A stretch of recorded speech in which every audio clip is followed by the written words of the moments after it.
Igeret HaKodesh Siman Yudalef, sommes à la page Kouf Tetvav Amudalef, c'est ligne par le bas au Véourényan. L'Admour Zaken nous explique dans ce Siman comment réagir aux difficultés de la vie, pourquoi on ne devrait pas être affecté ou abattu quand ça ne va pas.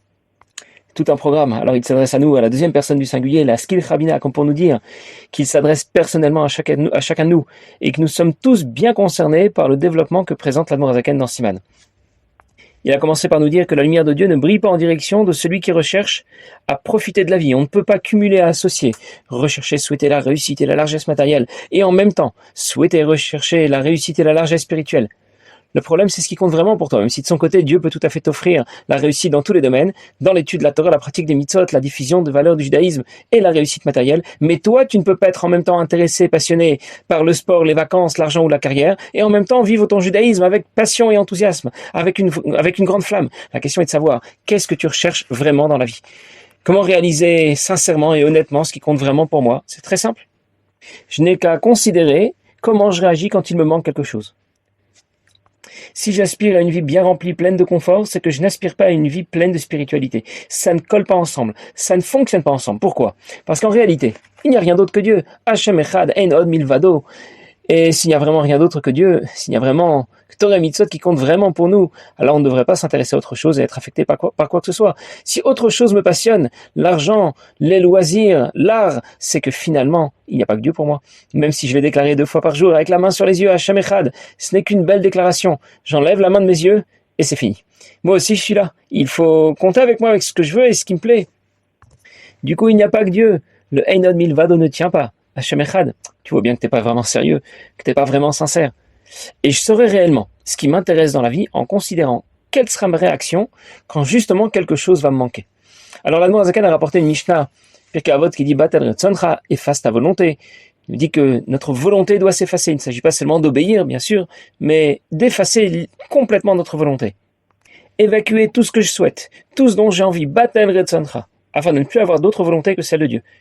Il ne s'agit pas seulement d'obéir, mais d'effacer complètement sa propre volonté. Plus rien d'autre dans la vie ne m'intéresse. La pierre de touche, l'étalon qui permet de savoir où j'en suis vraiment, c'est de me demander de réaliser quand exactement je vais vraiment avoir de la peine. Quand la santé ne va pas, quand il y a des soucis dans le domaine de la famille, ou quand il manque un peu d'argent, ou bien quand je sens que dans la tefila le cœur n'y est pas, quand je n'ai pas les connaissances que j'aurais voulu avoir dans la Torah, quand j'ai proposé à notre Dieu de faire une mitzvah et qu'il n'a pas accepté. Et dans l'autre sens, qu'est-ce qui m'apportera le plus de satisfaction et de bonheur? D'avoir un gros patrimoine, une grande famille, ou d'être en bonne santé, ou bien d'étudier la Torah, de pratiquer les mitzvot, de diffuser cela autour de moi, d'avoir des enfants engagés sur la même voie, sur le chemin de Torah mitzvot, le chemin que le Rabbi nous a tracé. Bien sûr, nous vivons dans un monde matériel, sous pression, avec la charge des attraits de ce monde. Mais on doit tout de même rechercher à diminuer un peu cette charge, à desserrer un peu l'étau qui nous sert. L'Admour Zaken nous parle de prendre un recul total par rapport à ce qui nous intéresse dans la vie, tel Retzoncha, d'effacer notre volonté. On ne va peut-être pas y arriver tout de suite, ou très facilement, mais si on pouvait au moins déjà prendre un peu de distance avec ce qui nous intéresse dans la vie, eh bien, ce sera déjà un bon début. Et si on n'y arrive pas parfaitement, on nous demande au moins de faire l'effort d'essayer. Les difficultés de la vie ne doivent pas du tout nous affecter. Batel Retzoncha. Ça veut dire que rien de ce qui peut se passer dans la vie ne doit m'affecter outre mesure. Alors c'est facile à dire, mais comment y arriver?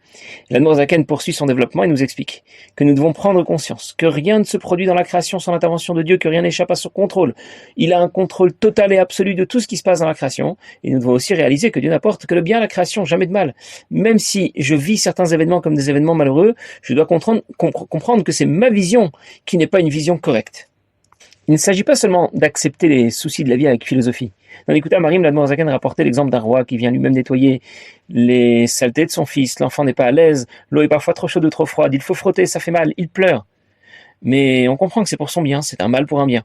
Dans notre siman, l'exigence de l'Admour Zaken est encore plus haute, parce qu'il nous demande de ne plus rien souhaiter, de ne plus rien désirer. Batel Retzoncha, il n'y a que Dieu, Ein Od Milvado, Hashem Echad. Dans ce cas, toutes ces décisions seront les bonnes. C'est lui qui a créé le monde, c'est lui qui le dirige, et j'accepte les décisions qu'il a prises pour moi. Et je ne souhaite pas autre chose. Je ne vais tout de même pas lui dire ce qu'il a à faire. Il sait très bien ce que j'aurais pu vouloir, même s'il le sait, s'il a pris d'autres décisions, ces décisions sont les bonnes. Je n'aurais pas pu prendre moi-même de meilleures décisions. Et je ne souhaite pas autre chose. C'est l'effacement total dont nous parle l'Admour Zaken. Batel Retzoncha. Nos maîtres disent Al Korach Hatachai. C'est contre ta volonté que tu vis. Le pshat, ça veut dire que tu n'as pas choisi de vivre. Tu n'as pas pris la décision que tu allais vivre dans ce monde. Mais l'Admor Zaken nous explique que la volonté de l'homme ne doit pas venir perturber les projets de Dieu. Je ne dois rien souhaiter d'autre. Si quelqu'un est pauvre, seul et malade, c'est que Dieu a voulu qu'il le serve dans ces conditions-là. Notre pauvre malheureux aurait peut-être voulu, il aurait pu vouloir prévoir les choses autrement, mais le choix d'Akadosh Baruch Hu était différent, et c'était le bon choix. Ou bien, si quelqu'un voulait se rendre à la synagogue pour prier, il voulait aller écouter un cours de Torah, pratiquer une mitzvah. Finalement, il y a eu une panne. Il n'a pas pu y aller. Panne d'oreille, il y a une panne de voiture, peu importe. Notre bon juif aurait certainement préféré que les choses se passent autrement. Mais le choix d'Akadosh Baruch Hu était le bon choix. Hier, Dieu voulait entendre sa prière à la synagogue. Aujourd'hui, il souhaite entendre sa prière à la maison. C'est arrivé, ce n'est pas ce que tu souhaitais. Ne te sens pas mal, ne te sens pas frustré. C'était toujours la décision de Dieu et c'était toujours la bonne décision. Voilà ce que veut dire Al-Kor HaChatachai, c'est contre ta volonté que tu vis. Dieu dirige la création, il prend des décisions, ce sont toujours les bonnes décisions. Il ne fait jamais de mal, il ne fait jamais d'erreur. Et même si tu n'es pas toujours en mesure de le comprendre, de toute façon, on ne te demande pas ton avis. On raconte qu'un jour, Rabbi Zouché, Rabbi Elimelech avaient été mis en prison, bien sûr, pour des fautes qu'ils n'avaient pas commises. Mais ils se sont trouvés en prison avec d'autres détenus. Et au centre de la cellule se trouvait un pot de chambre. Alors l'un des deux frères était en train de pleurer. Et l'autre lui demande, mais pourquoi tu pleures? Tu sais bien qu'Akadosh Baruch Hu est avec nous. Il dit, non, c'est pas pour ça que je pleure. C'est parce que l'heure de Mariv, de la prière du soir est arrivée, et il y a un pot de chambre en plein milieu de la cellule où tous les détenus font ce qu'ils ont à y faire, alors on ne peut pas prier dans un endroit comme celui-là, et j'ai vraiment beaucoup de peine de ne pas pouvoir prier Mariv. Alors son frère lui dit, quand on était en dehors de la prison, Dieu voulait qu'on le serve en priant Mariv. Maintenant que nous sommes à l'intérieur de la prison, Dieu souhaite qu'on le serve en ne priant pas Mariv. Dans tous les cas, nous sommes au service de Dieu. C'est de la même manière. Ça peut être en priant Mariv ou en ne priant pas Mariv. Alors, ça l'a tellement réconforté qu'ils se sont mis à danser tous les deux autour du pot de chambre. Et quand les détenus les ont vus en train de danser, ils les ont accompagnés, ils ont chanté, ils ont dansé avec eux. Ça a commencé à faire beaucoup de bruit. Alors, les gardiens de la prison sont venus voir ce qui se passait dans cette cellule. Qu'est-ce que c'est que ce vacarme? Et quand ils ont demandé aux détenus ce qui se passait, ils ont dit, ce sont les deux juifs, ils se sont mis à danser et à chanter. Et quand ils ont demandé à Rabbi Zouch et Rabbi Elimelech ce qui se passait, ils ont dit, mais pourquoi vous dansez? Pourquoi vous êtes heureux comme ça? Ils ont désigné le pot de chambre. C'est à cause de ça, c'est ça qui nous a mis dans une joie pareille. Alors les jolis leur ont dit, ah bon, c'est à cause de ça? C'est pour ça que vous êtes contents et joyeux? Eh bien, on va vous le retirer. Et c'est comme ça que le pot de chambre a été retiré. Et du coup, ils ont pu prier comme il fallait. Et la tefila de Mariv. Mais dans tous les cas, on se retrouve au service de Dieu de la manière qu'Akadosh Baruch Hu a choisi. Alors, l'Admor Zaken va maintenant rentrer un peu plus dans le détail. Ubi Ureinian, il explique. Il s'agit de croire en Dieu, une vraie foi en Dieu, et Muna Amitit. Et Dieu ici est appelé Yotzer Breshit, le créateur du commencement. Je vais tout de suite y revenir. C'est-à-dire que la création qui procède de Chochma, de la première des Sphirot, la première des Sphirot qui désigne la sagesse de Dieu, mais qui est imperceptible pour nous. L'intervention de Dieu dans la création est permanente. Chochma intervient dans la création à partir de rien, de l'ensemble des mondes que l'on trouve dans la création. Chochma intervient dans l'ensemble de la création qui venait d'Adam et quand quelqu'un va y réfléchir profondément, qu'il va considérer que Dieu lui permet d'exister à chaque instant. Comment il peut imaginer seulement que quelque chose de mal puisse lui arriver, quel que soit le domaine, dans le domaine de la famille, de la santé ou de la vie, la famille, dans le domaine de la parnassa, ou dans n'importe quel autre domaine. Ce qu'on a appelé Ayin, qui est imperceptible, Chochma, c'est l'origine de ce que l'on appelle Eden, ou Eden chez les Malamolamaba, comme on dit dans le passouk de Sefer Bereshit, il dit un fleuve sort du Eden pour arroser le jardin, le Gan Eden. Donc on imagine que le Gan Eden, c'est ce qu'il y a de mieux, ce qu'il y a de plus positif. D'où vient le Gan Eden? Du Eden. Qu'est-ce que désigne Eden? Chochma. Et Chochma est justement l'origine de toute la création. Donc rien de mal ne peut survenir dans la création. Ah, pourquoi? Apparemment, il y a tout de même des événements négatifs qui se sont produits. Simplement, on ne perçoit pas le bien qui se manifeste dans la création. Et c'est pour cela qu'il a l'impression que quelque chose de mal s'est passé. Aval behemet enra yored min mala, mais en réalité, il n'y a pas de mal qui vienne d'en haut. Tout est toujours positif. Simplement, parfois, on ne le perçoit pas comme quelque chose de positif. Et pourquoi on ne le perçoit pas? Parce que c'est tellement positif que ça ne peut pas se manifester dans ce monde sous la forme d'un événement positif. Ça doit nécessairement être un bien qui va se cacher dans une enveloppe qui sera du coup davantage négative. Alors, je vais reprendre ce que l'Admor Zaken vient de nous dire. On vient juste d'aborder le sujet ici. On nous demande d'être détaché des événements, des contingences de ce monde. Avoir ou pas de l'argent, une bonne santé ou une famille ne doit rien changer pour moi. Comment c'est possible d'en arriver là? Et la Zaken nous explique c'est qu'on y arrive en développant une grande émouna, une grande confiance en Dieu, une émouna mitit. Dieu est appelé ici Yotzer Breshit, le créateur du commencement. La Zaken aurait pu l'appeler, je ne sais pas, Kadosh Baruch Hu, Boré Olam, le créateur du monde. Pourquoi Yotzer Breshit? Pourquoi pas Yotzer Akol, celui qui a tout créé? Parce que dans Parashat Bereshit, le pasuk dit Bereshit bara Elokim. On traduit habituellement au commencement, Dieu a créé le monde. Et le Targum Enkola s'explique. Bechormeta.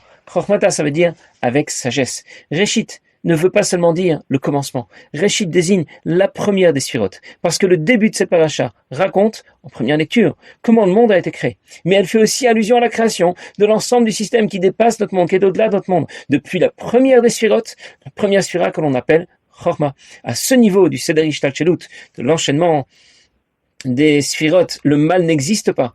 Puisque la création procède de Chorma, c'est qu'il ne peut donc rien y avoir de négatif et de mal dans ce monde. Ma vision des choses est différente, c'est clair. Mais la réalité ne correspond pas à ce que je vois. Tout est positif. La question se résume facilement. Je donne la priorité à la réalité comme je l'aperçois ou à la réalité comme Dieu l'aperçoit. Qu'est-ce qui va compter davantage pour moi? Chorma, c'est la première des sphirotes. C'est celle qui intervient dans le processus de la création. On appelle ce processus yesh me ayin. Quelque chose vient exister à partir de rien. Avec ce qui précède Chorma, ce qui précède Chorma est appelé ayin. Non pas parce qu'il n'existe pas, ayin veut dire rien, mais ce n'est pas que ce qui précède Chorma est appelé ayin, c'est que on l'appelle ayin parce qu'il est imperceptible. Chorma est traduit sagesse. En réalité, cette notion est complètement décalée par rapport à Chorma. On l'a emprunté pour désigner la première des sphirotes parce que la sagesse dans notre système est la première des facultés de l'homme, la première des facultés de l'âme. Alors on a donné à la première des sphirotes le nom de la première des facultés de l'homme et de l'âme, mais en réalité, la notion de sagesse n'a rien à voir avec la sphira de Chorma. Chorma, la sagesse de Dieu, est elle aussi complètement imperceptible, et c'est pour ça qu'on l'appelle Ayin. Mais parce qu'elle amorce le processus de la création, alors on dira qu'elle est Yesh mais Ayin, qu'elle est à l'origine de toute la création. Très bien. À l'origine, tout est clair. À l'origine, tout est positif. Mais peut-être qu'ensuite les choses ont mal tourné. C'est peut-être pour ça qu'il m'est arrivé tel ou tel problème, telle ou telle difficulté. Peut-être qu'ensuite il y a eu une erreur de parcours, plus tard dans le processus. Et l'Admor Zaken explique que l'intervention de Chorma dans la création est une intervention permanente et transcendante de l'ensemble du système. On raconte qu'un jour un chassid a demandé à un autre juif « Que doit faire Dieu pour éliminer toute la création ?» Il avait dit peut-être qu'il va tout simplement la détruire en l'immergeant dans l'eau, comme il l'a fait au moment du déluge. Et notre chassid a répondu oui, mais du coup il va rester quelque chose. Tout va être dilué dans l'eau, mais il restera bien quelque chose. Alors, il a dit peut-être qu'il va falloir le brûler la planète, la faire disparaître dans une grande flamme. Et oui, mais il restera bien de la cendre. Finalement, notre bon juif était un peu bloqué, il ne savait pas comment Dieu pourrait faire pour éliminer la création. Et le chassid lui a répondu, c'est très simple, il n'a qu'à tout simplement arrêter de la faire exister.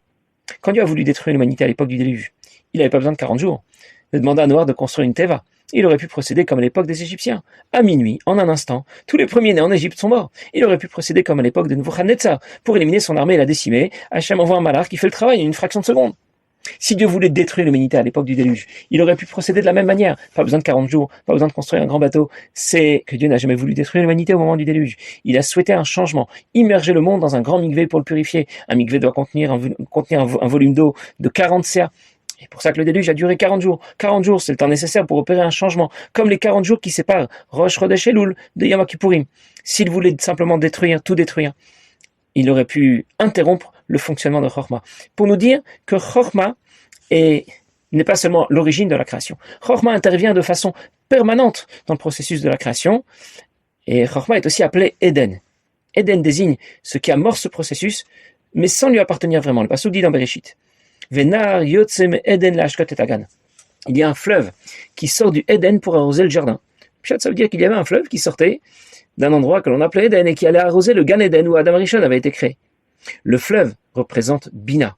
Bina correspond à une compréhension plus large dans les facultés de l'âme. Comme un fleuve qui s'élargit toujours de plus en plus. Et Bina dérive de Chorma.